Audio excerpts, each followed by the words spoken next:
Yeah. What would you say to the people that they don't want to get as rich? They don't want to work as hard. You have the wrong data. You're under the spell. You're in a long-term meditation that somebody put on you. You're under a spell of money won't make you happy. No, dude, you're not happy now. Money buys groceries. Okay, money takes care of medical bills. I mean, this idea. This is the number one thing I hear from people. Well, I don't need to be rich, dude. You don't even know what you're talking about. You do need to be rich. Poor people are selfish.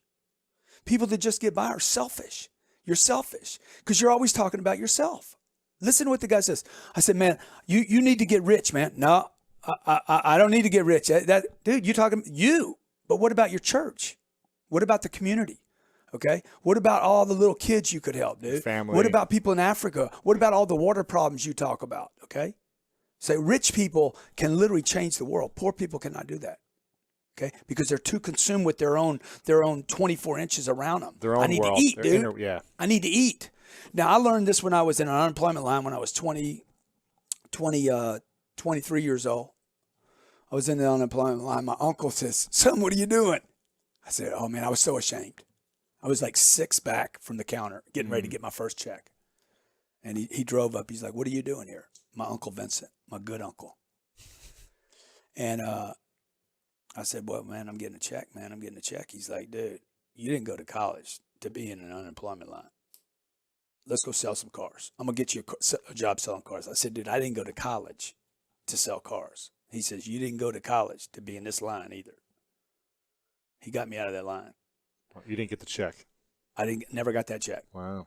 And I'm so glad I didn't get it. And then I went and took a job that I hated. And hated it, dude. I hated it for 2 years until I quit fighting it. And I said, I'm going to get good at this job, and then I'm going to leave it. I'm going to leave a job I hate. One of the best things I've ever done in my whole life was learn to get great at something you hate. Why? Because if you can't do the things you hate, dude, every day you and I are required to do something we hate.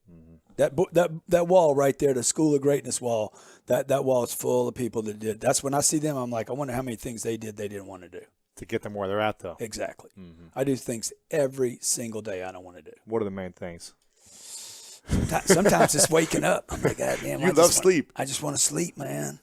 I'd like to sleep in for another hour today. You know? I hear sometimes, different things. I don't like traveling across the country to go speak.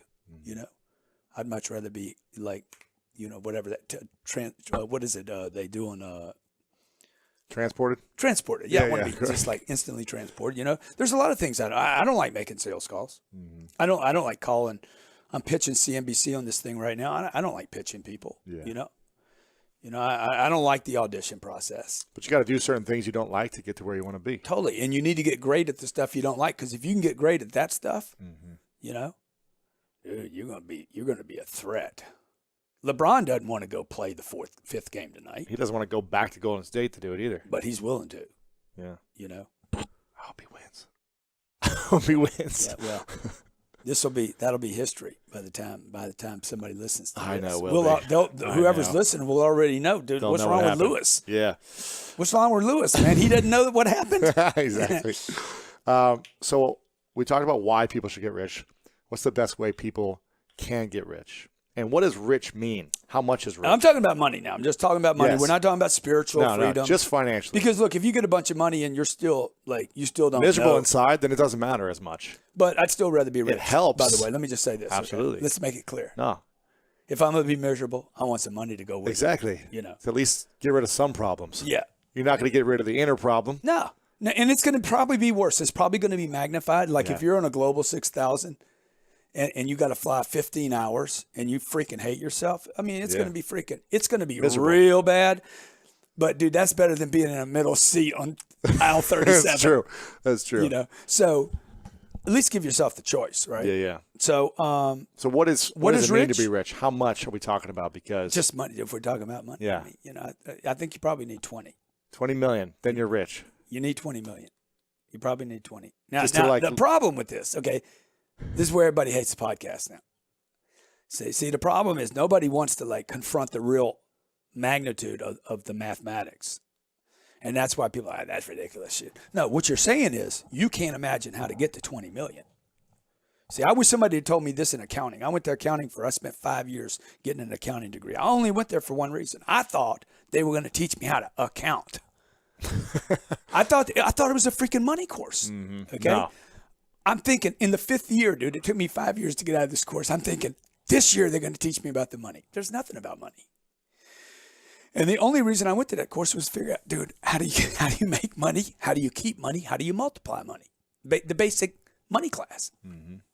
So, like, if you just do the math, a guy's like, oh man, 80 grand, I'm good. 80 grand. Another guy's like 100 grand and I'm good. They haven't done the math. Another person says, if I just have $1 million, I'm good. But you haven't done the math, the actual math, like how much money is that really?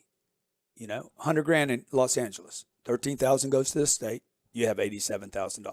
Okay. Half that goes to the federal government. You're at $42,500. I've done the math. Yeah. Okay, you're at 42.5. You go to Whole Foods once a week just to take care of your little baby girl and your wife. You're broke. Okay, so you're broke. You're broke. Okay, and we hadn't handled the healthcare issue. Right. Trump care, Obama care. You don't care if you don't get your money right. I mean, that's the facts. Yeah. So most people have never done the math. There is no school on it. There's no class on it. Why not? is that? Why, man? It's so frustrating. But do you know how many people the middle class support? How many bad, awful groups? Yeah. I mean, just think about it, man. Like if the middle class, if 215 million people in America knew the truth and they weren't sitting there saying, but look at my 2 cars. Look at my 2 little girls and I got dresses for them. And look at people in Ethiopia. They're starving. You went over to Africa, compare their situation to our middle class. Everybody here is rich, including the guy on the street corner that's a panhandler. Absolutely. Right? So why is the freaking killer question? Why have so many people been put under the spell of the middle class? That is who determines who's the president